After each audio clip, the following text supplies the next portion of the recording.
سوال بود که چی میشه.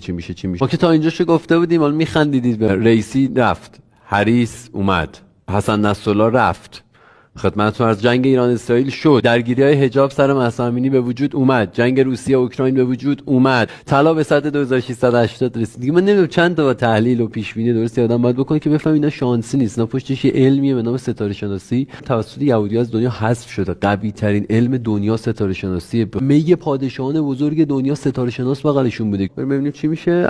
جنگ اصلی 2025 رو ما داریم.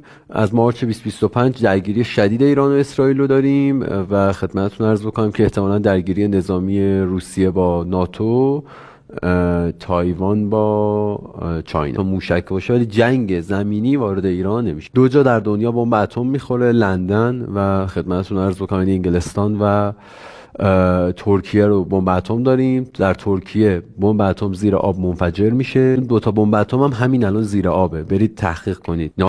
جنگ یونان و ترکیه رو خواهیم داشت. جنگ ما و اسرائیل هم خواهیم داشت. خاورمیانه تبدیل به اتحادیه اروپایی بعدی میشه. به اتحادیه بین ایران و عربستان مثل سوئیس آلمان شکل میگیره. ترکیه از رو نقشه حذف میشه. بیشترین بودجه نظامی تمام کشورهای اروپایی رو الان یونان داره. چین جایگزین آمریکا میشه، قدرت اول دنیا خواهد شد و سده جدید از سال 2030 سده جدید داریم. حالا اولین بار در تاریخ دنیا ما در ساید قدرت داریم بازی میکنیم و ساید قدرتیم.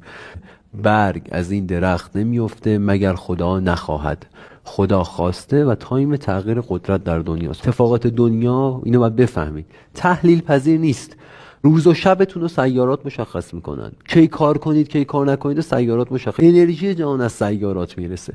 اون انرژی رو ما محاسبه میکنیم، طبق اون میگیم چه اتفاقاتی در دنیا ممکنه بیفته. اسرائیل نابود میشه، اصلا اسرائیل تموم شده است. همین این اتفاقات آینده بود.